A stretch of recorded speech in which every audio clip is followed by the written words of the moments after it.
Wszyscy chcemy wiedzieć, co dzieje się na rynku nieruchomości i mieć jak najświeższe wiadomości. I dlatego dzisiaj przeprowadzę wywiad właśnie o rynku nieruchomości z Renatą Piechutko, która jest prezydentem Polskiej Federacji Rynku Nieruchomości. Jest to jedna z organizacji, która skupia u siebie stowarzyszenia pośredników w obrocie nieruchomościami. Dodam, że w Polskiej Federacji Rynku Nieruchomości są również zarządcy, ale tutaj chcemy porozmawiać po pierwsze o tym, co się dzieje na rynku nieruchomości, ceny w górę, w dół, czynsze rosną, spadają, co się dzieje, a także o pogłoskach dotyczących zmian w pośrednictwie obrotu nieruchomościami. To ostatnie będzie na końcu audycji, a teraz jeżeli w ogóle interesuje Was rynek nieruchomości, zmiany w prawie oraz trendy, to oczywiście zapraszam do subskrybowania mojego kanału oraz do pisania w komentarzach, o czym chcecie audycję, bo właśnie na przykład ta audycja jest też realizowana na Wasze prośby. Dajcie tutaj świeże informacje od ekspertów. No więc tak, Renato, czy to prawda, że pośrednicy jako pierwsi uczestnicy rynku widzą na przykład, że nadciąga jakaś zmiana, że rynek się załamie, że wydłuża się czas ekspozycji, większe negocjacje albo można szybciej się sprzedaje i w ogóle negocjacje są w górę? Jak to jest z tymi pośrednikami i jak pośrednicy czują rynek nieruchomości? Po pierwsze, witam Ciebie bardzo serdecznie, witam wszystkich odbiorców. Natomiast rzeczywiście, ja myślę, że profesjonalni, rzetelni pośrednicy, którzy są już gdzieś osadzeni w tym zawodzie, zdecydowanie są takim barometrem. Widzą te zmiany jako pierwsi albo jako jedni z pierwszych, bo tutaj też wspomnę, że portale na pewno też będą reagowały, prawda? Bo też widzą, jakie jest zainteresowanie ofertami. Więc... No tak, ale portale, wiesz, mają tę jedną wadę, że widzą na przykład zmianę cen ofertowych i widzą tak. na przykład, czy im tych ofert przybywa, czy maleje, ale pośrednik widzi też to, czego portal nie widzi. Czyli na przykład cenę dokładnie do tego transakcyjną zmierzam. i różnicę Tak, do tego między ofertową i transakcyjną. Tak, portale też pracują na statystykach. My mniej na statystykach, natomiast właśnie tu jest ta praktyka i ten pierwszy kontakt z klientem.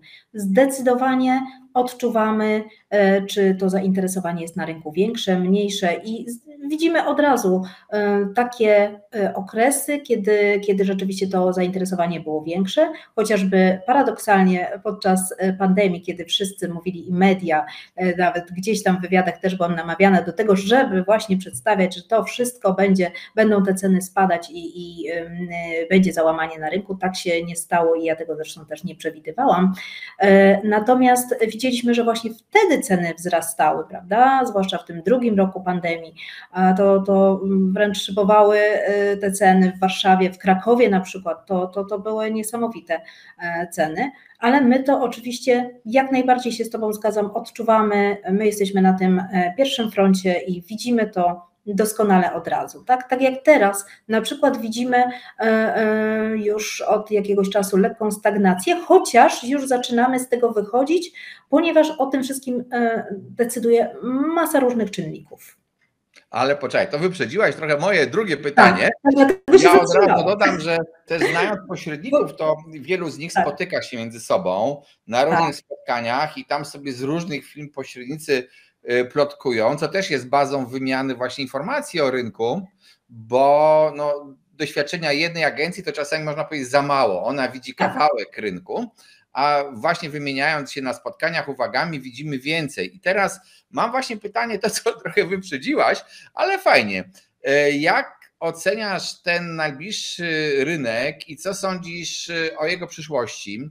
Najpierw może skupmy się na rynku sprzedaży nieruchomości, na przykład mieszkań. Może masz jakieś też informacje z różnych lokalizacji, bo nie wszystkie lokalizacje przecież idą tak samo jak cały rynek ogólnopolski, a potem sobie przejdziemy też do rynku najmu, gdzie chyba sytuacja w tej chwili jest troszeczkę inna, tak? Więc jak to wygląda na tej sprzedaży mieszkań, rynek wtórny na przykład? Tak, ja muszę powiedzieć, że tak jak wcześniej powiedziałam, o tym rynku nieruchomości decyduje bardzo wiele czynników. tak? Ja myślę, że w tym momencie nie możemy powiedzieć, że ten rynek się całkowicie załamie, dlatego że jest jedna podstawowa zasada, o której ja zawsze mówię. Ludzie zawsze będą potrzebować mieszkań, tak? Bo zawsze będą się rodzić dzieci, zawsze ludzie będą się pobierać, będą się rozwodzić, więc ten ruch na rynku zawsze będzie. Teraz tylko pytanie, gdzie, w jakich rejonach on będzie większy, mniejszy, jakie będą ceny i też inne czynniki zewnętrzne, tak jak w tej chwili udostępnienie na przykład bezpiecznego kredytu, które może spowodować znowu falę popytu, prawda, więc takich czynników jest mnóstwo i ja zawsze powtarzam, że nigdy nie możemy rynku nieruchomości określić zero-jedynkowo i te wszystkie statystyki, one są bardzo, bardzo uśrednione, nigdy nie możemy zdecydować, czy ten rynek faktycznie się załamie, czy nie. Ja myślę, że on się jednak nigdy nie załamie, ponieważ są też inne czynniki, takie nasze narodowe, my jesteśmy przywiązani do własności, tak? Nie jest to tak jak w innych krajach, nie wiem, gdzie często się korzysta z najmu na przykład, prawda? Już nie mówiąc w ogóle o innych kontynentach, o Stanach, gdzie ludzie się przemieszczają za pracą i tam w ogóle nie ma przywiązania do tej takiej polskiej ojcowizny, że tak powiem, prawda? Natomiast u nas jednak w naszej mentalności jednak nieruchomości mają dla nas wartość, prawda? Bo ta nieruchomość zawsze będzie nasza. No tak, ale mamy, wiesz, też miejscowości, z których ludzie się po prostu wyprowadzają. Tak, prawda. I mamy też miejscowości, do których ludzie zmierzają. I to nawet trudno powiedzieć, że oni zmierzają do wszystkich dużych miast, bo są duże miasta, no nazwijmy je dużymi miastami, z których jest wypływ ludzi i nikt tam nie chce mieszkać. I są takie miasta, w których ludzie się koncentrują. To też jest tak, a wadą nieruchomości jest to, że jej nie przeniesiesz. Czyli wiesz, tak jak się na przykład w Polsce mówi, jest miliony, czy tam ileś 2 miliony, różne szacunki, ileś tam pustostanów. Tylko że one często stoją gdzieś w głuszy po prostu. I co z tego, że tam jest pustostan? Tak, i tutaj znowu nie możemy określić tego jednoznacznie, dlatego że oczywiście te duże miasta, Kraków, Warszawa, Wrocław, Trójmiasto, tak, to będą zawsze te kierunki bardzo, bardzo oblegane. Tak jak na przykład Trójmiasto i tutaj znowu nam się to wszystko rozgałęzia, bo zależy, czy mówimy o zaspokojeniu potrzeb mieszkaniowych, czyli ludzie wędrują za pracą, ale też trzeba pamiętać o inwestycjach.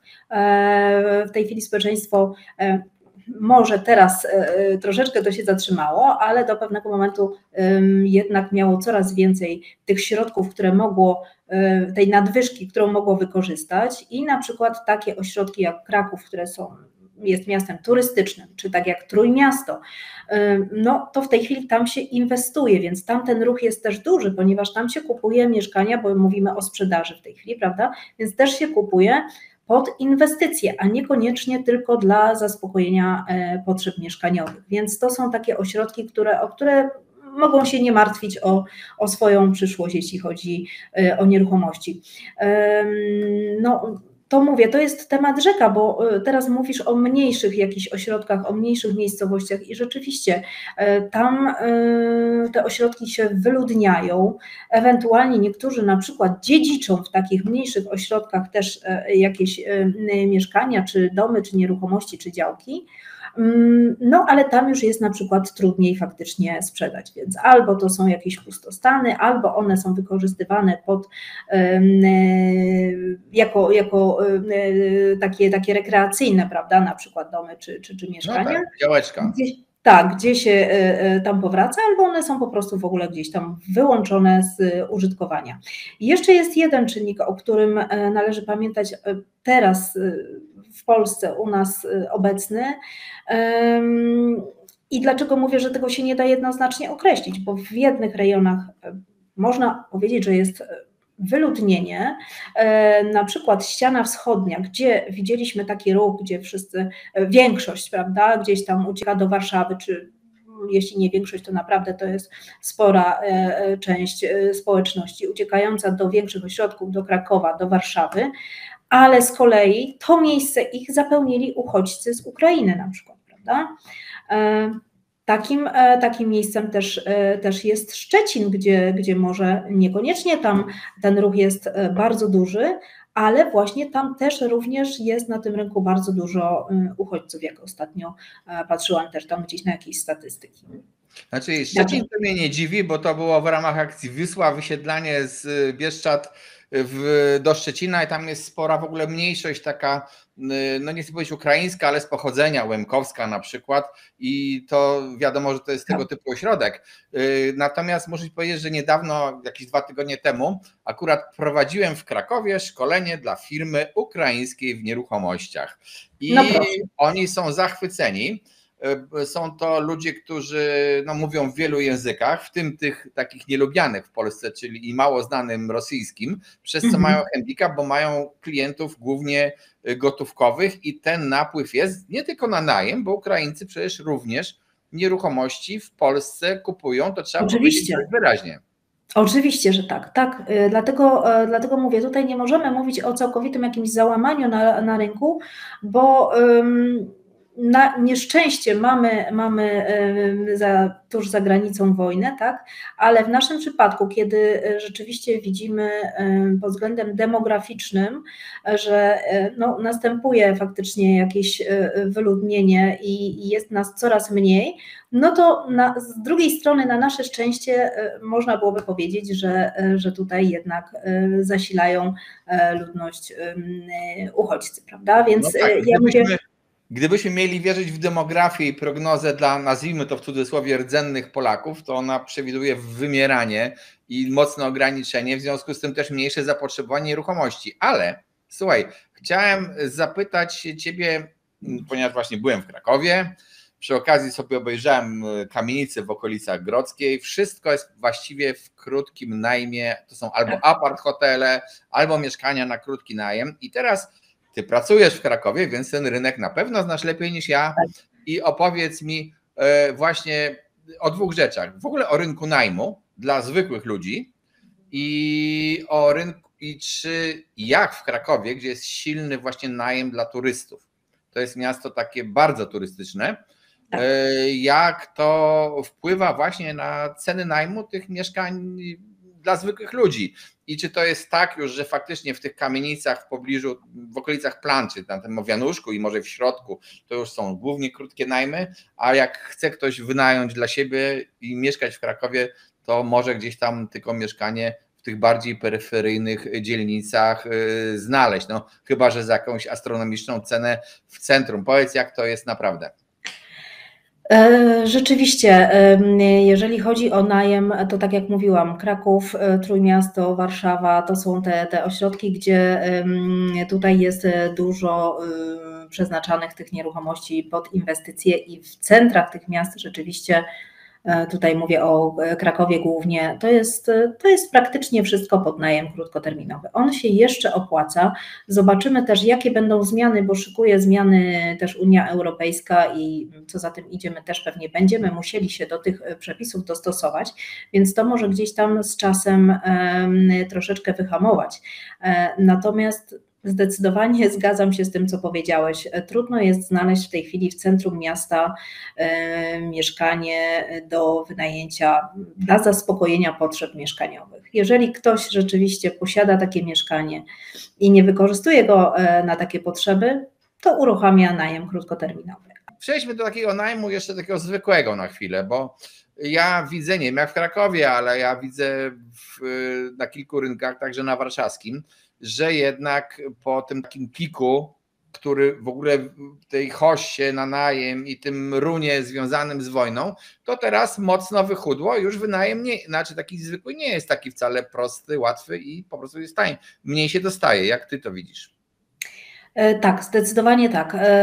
Ten taki właśnie top, o którym mówisz, to było wtedy, kiedy zaczęli napływać uchodźcy. Zresztą w ogóle ten rynek najmu jest bardzo, bardzo się dynamicznie zmienia na przestrzeni kilku ostatnich lat, bo też mieliśmy takie dynamiczne sytuacje, dynamiczne czasy, tak? Była pandemia, więc kompletnie ten najem spadł zupełnie, bo rzeczywiście... No tak, bo po to.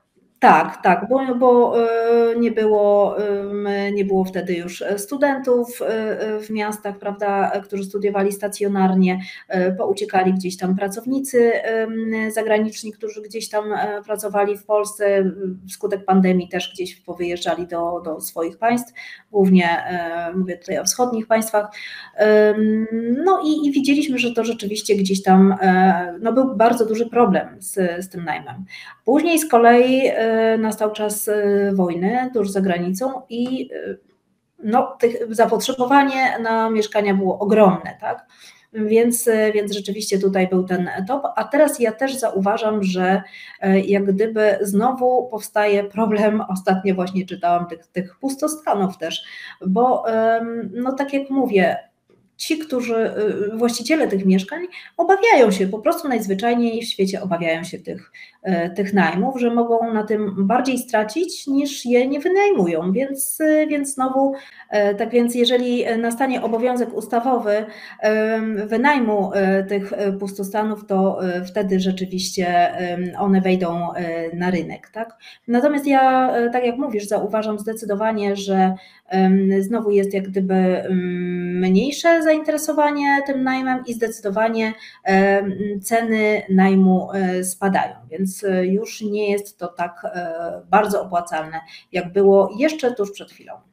Ja też z takich kontaktów z ludźmi, bo to już nie mam tutaj od razu, pewnie nie mam żadnych danych statystycznych, bo chyba tego nikt dobrze nie mierzy, ale wiem, że na przykład w Warszawie istniał ten najem krótki, tyle że Warszawa różni się tym od Krakowa, że do nas oprócz turystów to przyjeżdża jednak mnóstwo biznesu również.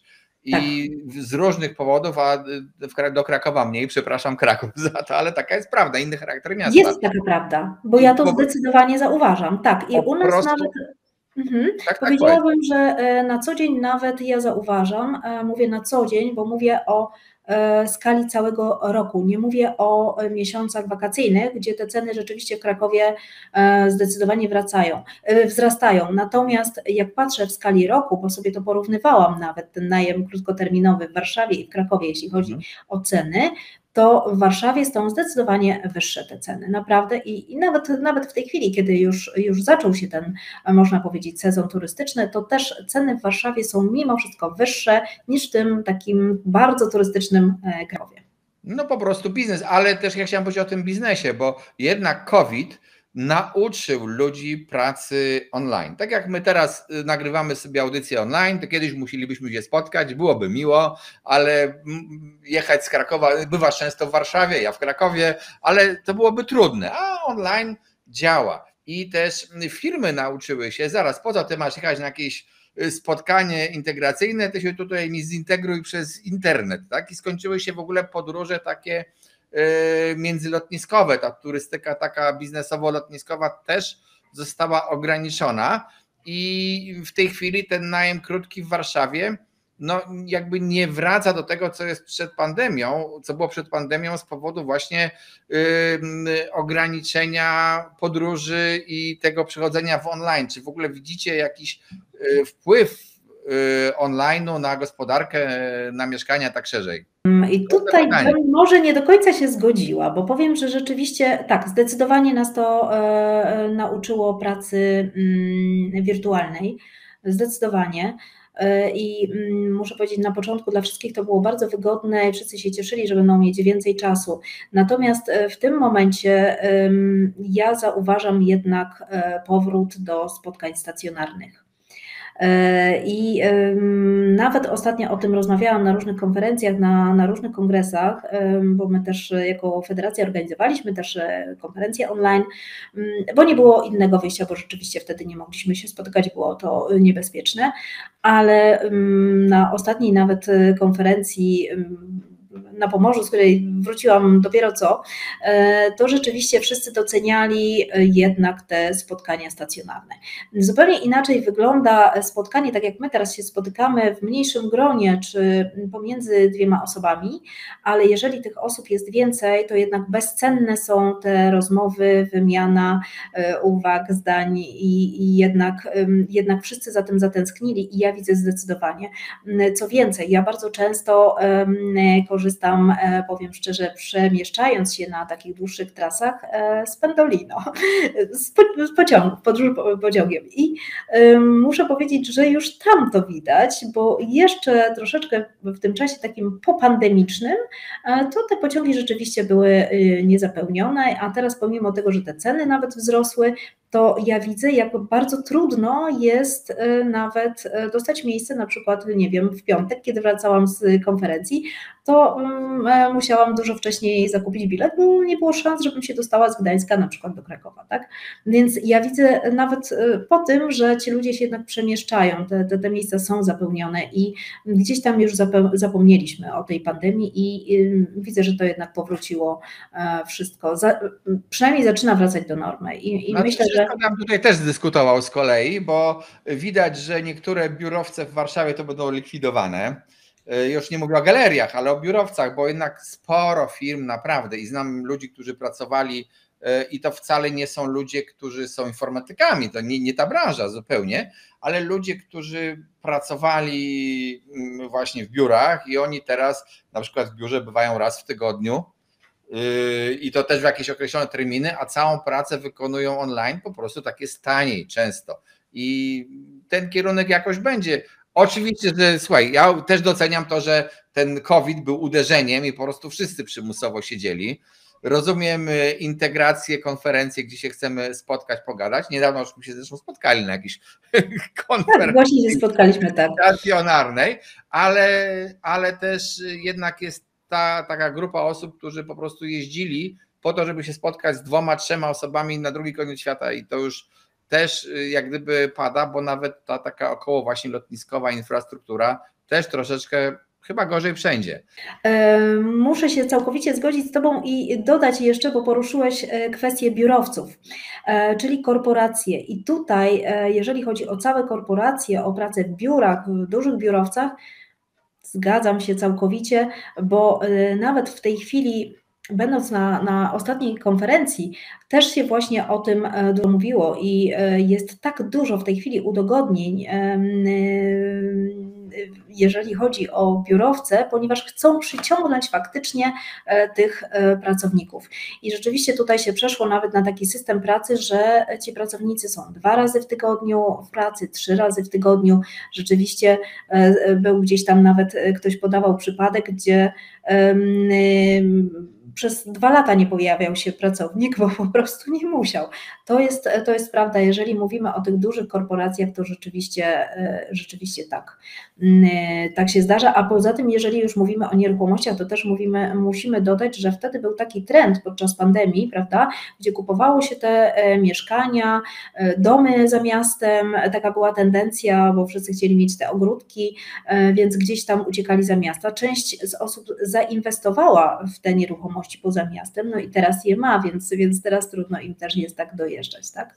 Więc to prawda, jeżeli chodzi o korporacje, o biurowce, to całkowicie się zgadzam z Tobą. No, wtedy też przy okazji, tak warto powiedzieć, dosyć łatwo się sprzedawały osiedla łanowe, gdzie każdy chciał mieć dom byle z chusteczką, taką trawnikiem wielkości chusteczki, a te na przykład jeżeli chodzi o deweloperów i teraz to akurat ci od tych osiedli łanowych, to mają się znacznie gorzej od tych deweloperów, którzy budują, czy mają mieszkania w takich lokalizacjach, nazwijmy to cywilizowanych i o ile jedni nie mają problemu, czy tak nie mają średnio problemu ze sprzedażą, to inni akurat mają. Wracając jeszcze do jednej rzeczy, o której mówiłaś wcześniej, to mówiłeś o tym kredycie bezpiecznym 2% i jego oddziaływaniu na rynek.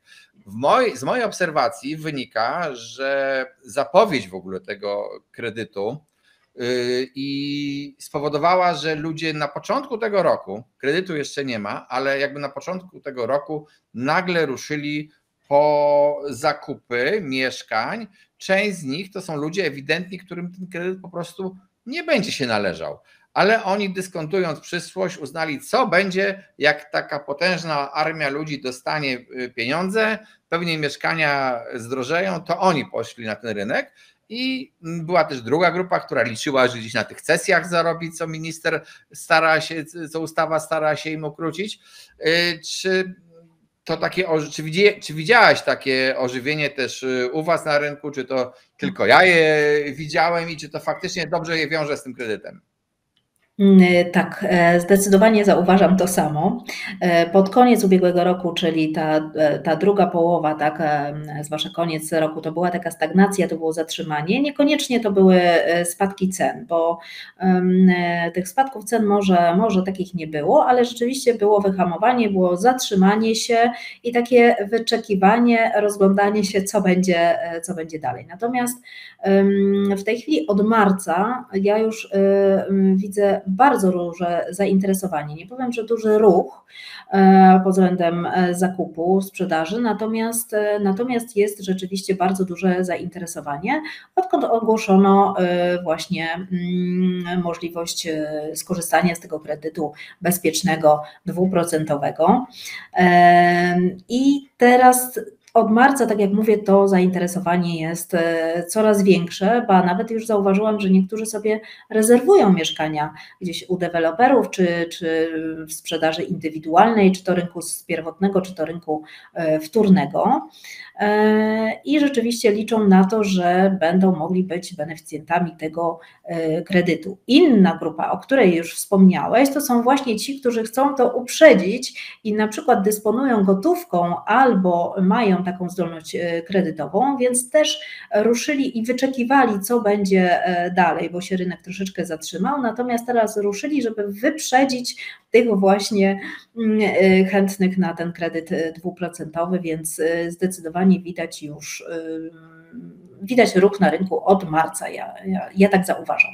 Ja jestem ciekaw, bo co się stanie dalej, czyli jak ten kredyt wejdzie, ile osób faktycznie o niego wystąpi, i jednocześnie zwracając uwagę, że deweloperzy nie są tak optymistycznie nastawieni, bo ilość rozpoczynanych budów to łącznie z kwietniem, a za maj zaraz będziemy mieli dane, to w zasadzie od zeszłego lipca, od ostatniego lipca przez prawie cały rok, to jest po prostu dramat. To jest ogromna zapaść, więc nie będzie nowej podaży. Nie będzie podaży nowych mieszkań, co zazwyczaj jak zostaną wylane nowe pieniądze, no to może się skończyć też wzrostem cen. Zobaczymy, jak będzie. To zresztą powiedziałaś, jeszcze jedna rzecz, to co się odniosłaś, że nie było widać takiego spadku nagle cen. Powiedzmy, one się ustabilizowały nominalne, inflację doliczając, one spadały, ale na tych nominalnych dla mnie jest to naturalne zachowanie rynku, bo zawsze jest tak, że jak dochodzi przełamanie, to ludzie zaczynają się przez jakiś czas zastanawiać. Ci sprzedający nie godzą się, oficjalnie się nie godzą z niższymi cenami, upusty są trochę większe, czasy transakcji się wydłużają. To jest to właśnie, co widzą pośrednicy. Chciałaś coś powiedzieć na ten temat? Tak, bo chciałam powiedzieć, że uderzyłeś w sedno, właśnie mówiąc, że zobaczymy, ilu będzie zainteresowanych tym kredytem, bo od tego w ogóle wszystko będzie zależało i będzie też zależał rynek, a w tej chwili jest to jedna wielka niewiadoma, nie możemy przewidzieć, ile tych osób będzie zainteresowanych, bo powiem szczerze, że to, co ja widzę w tej chwili w doniesieniach medialnych, to jest taki, powiedziałabym, trochę zabieg też PR-owski i taka wielka zachęta do tego kredytu i ogłaszanie, że praktycznie wszyscy, którzy nie ukończyli 40, prawie wszyscy, którzy nie ukończyli 45 roku życia, to praktycznie jest to dla nich takie proste, że ten kredyt można zdobyć, wszystko będzie proste, łatwe, mają jakąś tam zdolność kredytową, więc można z tego kredytu skorzystać. Natomiast nie mówi się, nigdzie nie widziałam w mediach o szczegółach, tak, że są jakieś też ograniczenia dla tych, którzy mogą ten kredyt dostać i co więcej, są jeszcze różne konsekwencje później, bo nie zapominajmy, że ten kredyt, te dopłaty do tego kredytu będą przez okres 10 lat. Podczas tych 10 lat może się bardzo wiele zdarzyć, a są różne konsekwencje. No wiadomo, że nie można przez 10 lat tego mieszkania wynająć. Nie możemy dopuścić, żeby przez rok opuścić to gospodarstwo domowe, tak, żeby ono nie działało, no bo wtedy też dopłaty zostaną odebrane. Trzeba w przeciągu 24 miesięcy w ogóle zamieszkać też, prawda, nie wiem, jeżeli na przykład to jest dom, przekazania go w użytkowanie albo w ogóle oddania w użytkowanie, do użytkowania mieszkania, więc to przez te. I co jeszcze, tam jest szereg takich różnych właśnie kryteriów, ale jeszcze co ważne, pewnie już, jeżeli ktoś się decyduje na ten kredyt, to pewnie się gdzieś tam u tych swoich przedstawicieli finansowych, którzy będą się za niego ten kredyt starać, dowiaduje, ale pewnie teraz wiele osób nie bierze tego pod uwagę, że takim kryterium jest też prowadzenie działalności w takim mieszkaniu. A przecież teraz bardzo dużo osób prowadzi taką działalność w mieszkaniu i myślę, że też nie wszyscy sobie z tego zdają sprawę, że zakupią takie mieszkanie, ale później nie będą mogli w takim mieszkaniu w ogóle prowadzić też na przykład działalności, nawet jednoosobowej, prawda? No, zobaczymy, jak to będzie jeszcze w szczegółach, bo z tą działalnością akurat to można sobie zarejestrować działalność, ale jest taka opcja nawet w CEIDG, że zaznaczasz i tam Tak. już nie prowadzę działalności, mam tylko zarejestrowany ten adres. Tak więc nie wiemy, jak to szczegółowo będzie rozpatrywane, prawda? Także tutaj jest szereg też ograniczeń i też konsekwencji, więc też nie wiem, czy wszyscy sobie z tego zdają sprawę i czy wszyscy będą się kwalifikować do pobierania takiego kredytu, tak? Do wejścia w ten program w ogóle. Jeżeli ktoś gra na taki scenariusz, że załóżmy dzisiaj chce wziąć ten kredyt, bo przypominajmy, to jeszcze jest kredyt o stałej stopie. Bank udziela ci kredytu na przykład na X tam procent, a tylko już tam w uproszczeniu państwo temu bankowi refunduje te różnice, dopłaca do twojej raty. To jest w dużym uproszczeniu. Działałem, wybaczcie mi, ale to może jest jasne, jak ten mechanizm działa. Czyli faktycznie masz kredyt, załóżmy na 8%, ale te 6% to dopłaca państwo przez 10 lat. I teraz, jeżeli ktoś uważa, że taki scenariusz jest prawdopodobny, że teraz będzie bardzo duża inflacja i ona będzie potem spadała, to może jest to o tyle fajne, że nawet jak on za jakiś czas wszedłby na ten wysoki procent oprocentowania kredytu, to i tak to będą już niewielkie pieniądze. Tam są też ograniczenia przecież w nadpłacaniu tego kredytu, żeby było śmieszniej. I w dodatku jeszcze ta grupa od 18 do 45 lat. 45 lat to chyba jest już więcej niż połowa życia statystycznie, bo ja nie wiem, czy chyba nadal nie żyjemy średnio 90 lat, nie żyjemy statystycznie 90 lat i w ciągu tej połowy życia wiele osób już miało jakieś mieszkanie w różny sposób otrzymane, tak? Czy mogło sobie kupić, czy coś zrobić i oni są z tego kredytu, pewna grupa tych starszych osób tak naprawdę niewielka tam się może łapać. Ci młodzi znowu 18 ileś lat to i tak nie mają zdolności kredytowej, a przecież bank musi ocenić, czy oni w ogóle tę ratę spłacą, bo bank i tak musisz płacić 2000 albo 3000 do banku, będziesz musiał skądś wysupłać, więc jak nie masz na to zdolności kredytowej, to ten bezpieczny kredyt trochę ci pomoże, ale bez przesady nie jakoś tak wiele. Skądś te pieniądze trzeba znaleźć, więc zagadka tego kredytu jest. Zobaczymy, jak będzie, nie ma co dywagować, bo już mówimy o przyszłościach, ale jeżeli chciałem ci mówić o przyszłości i dywagowaniu, to przejdźmy do obiecanego tematu, bo może są wśród nas też ludzie, którzy interesują się losem pośredników, ich lubią albo nie lubią, albo sami są pośrednikami. No i to mamy właśnie, czy żyjemy w strefie zapowiedzi medialnych, czy w strefie jakichś konkretów, bo oczywiście można powiedzieć tak, przeczytałem w prasie, no i odbyła się też jakaś konferencja, na której byli znajomi, gdzie się dowiedzieli, że mają być albo nie będą wprowadzone licencje dla pośredników, że w ogóle uważają, że ten rynek, władze uważają, że ten rynek jest zły, umowy są podpisywane na kolanie, pośrednicy biorą z dwóch stron i to trzeba uregulować. Co tobie, jako osobie, która w końcu reprezentuje to środowisko, jako prezydent Polskiej Federacji Rynku Nieruchomości, co wam jako organizacji i co tobie wiadomo? Nie pytam, co sądzisz, tylko pytam, co wiadomo, tak? Tak, to skupmy się na tym, co wiadomo. Jestem świeżo po wizycie w Ministerstwie Rozwoju i Technologii. Miałam przyjemność w zastępstwie spotkać się w zastępstwie za ministra Budę z wiceministrem Uścińskim. I oczywiście muszę powiedzieć, że to całe uregulowanie rynku, o którym w tej chwili się mówi, to będzie polegało na jednej na pewno zmianie, o ile nie kilku drobnych zmianach w ustawie o gospodarowaniu nieruchomościami. Więc to tylko tyle. Natomiast, żeby rzeczywiście uregulować rynek i aby wróciły licencje sprzed lat, w tej chwili to już mogę powiedzieć, nie ma o tym właściwie mowy. Więc taką informację przekazano. Praktycznie ministerstwo nie ustosunkowało się podczas tej wizyty do zamierzonych zmian. To są doniesienia medialne od ministra Budy, natomiast podczas wizyty, tak jak mówię, nie ustosunkowało się do tych zmian ministerstwo i właściwie żadne z tych zmian nie potwierdziło. Nawet powiem terminu wejścia tej nowej ustawy po zmianach, prawda, w życie. Natomiast wiemy, że ona najprawdopodobniej z doniesień medialnych wychodzących zresztą od samego ministra Budy wejdzie już od lipca.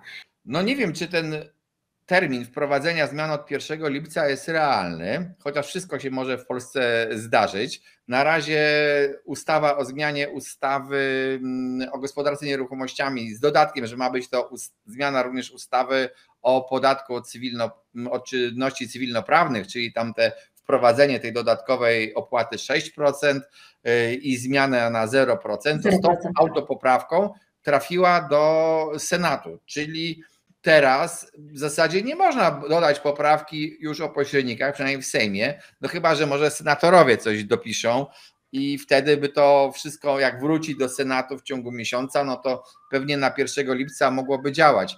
Czyli powiedzmy na razie z tego wniosek, że słyszymy w mediach i słyszymy w mediach od samego ministra. Tak, słyszymy w mediach od samego ministra Budy, który o tym rzeczywiście mówi, natomiast w momencie wizyty ministerstwo nie potwierdziło rzeczywiście tych informacji. Absolutnie. A jakieś konsultacje społeczne, przecież ustawa ma też, jeżeli jest wprowadzana nie takim dziwnym sposobem, bo te autopoprawki, wrzutki, pomysły poselskie nie podlegają takim rygorom, ale gdyby miał być to rządowy projekt od początku do końca, no to chyba jakieś konsultacje z zainteresowanymi, z wieloma stronami, w ogóle z przewidzeniem skutków tego, jak to wygląda. Tak, dokładnie. Też pytałam o konsultacje społeczne właśnie w tej sprawie, jeżeli te zmiany miałyby wejść w życie. Natomiast tutaj ze strony ministerstwa otrzymaliśmy informację, że ze wszystkim na pewno się zdąży na czas. Więc praktycznie jest to wielka niewiadoma. Jedyne, co potwierdził wiceminister Uściński, to, że na ten moment nie ma w ogóle planów zmian do ustawy o w ogóle licencjach, prawda? To na tę chwilę na pewno nie, więc jedyne, co w tym momencie wykluczył. Czyli trudno nam, tak podsumowując, trudno nam się odnieść do pomysłu, bo nawet nie wiemy, do czego mamy się odnosić. To, że ja bym nie wiedział, to jeszcze rozumiem, ale że ktoś stojący na czele organizacji żywo zainteresowanej problemem też, jak w czeskim filmie, nikt nic nie wie. Dlatego udałam się do źródła, ale i tam nie uzyskaliśmy żadnych niestety informacji na ten temat. Są to tylko przypuszczenia, jest to jedna wielka niewiadoma. Nadal myślę, że to też jest w ogóle niewiadoma dla tych, którzy będą gdzieś tam tworzyć te zmiany, bo też mając doświadczenie tłumaczyliśmy też w ogóle samą istotę transakcji, prawda? Jeżeli już mówimy o pobieraniu wynagrodzenia z obu stron, bo są przypadki, gdzie faktycznie ich się nie powinno pobierać, ale są też takie, gdzie faktycznie może się zdarzyć, że wręcz będzie to konieczne, żeby nie być w kolizji z prawem, bo przecież nie można wykonywać usług, przynajmniej na chwilę obecną, bezpłatnie, prawda? No takie jest prawo, ono ma zostać zmienione. Ja myślę, zostawmy ten temat, ponieważ no, nie dojdziemy, bo jak powiedziałem, nawet ta propozycja jest tylko jest propozycja medialna, a my na razie nie wiemy, o czym nawet mamy rozmawiać, co Dokładnie. jest smutne. Słuchajcie Państwo, ja bardzo dziękuję Renacie za udział w audycji. Mam nadzieję, Renato, że przyjmiesz zaproszenie do kolejnych audycji. Będzie mi niezmiernie miło, również bardzo, bardzo Ci dziękuję za zaproszenie. Tymczasem Państwa, jeżeli jesteście zainteresowani nieruchomościami, no to oczywiście zachęcam do subskrybowania naszego kanału, pisania w komentarzach, o czym chcecie kolejne audycje oraz oczywiście zapraszam też do wspierania kanału i cześć i do widzenia. Cześć, trzymajcie się. Dziękuję bardzo, do widzenia.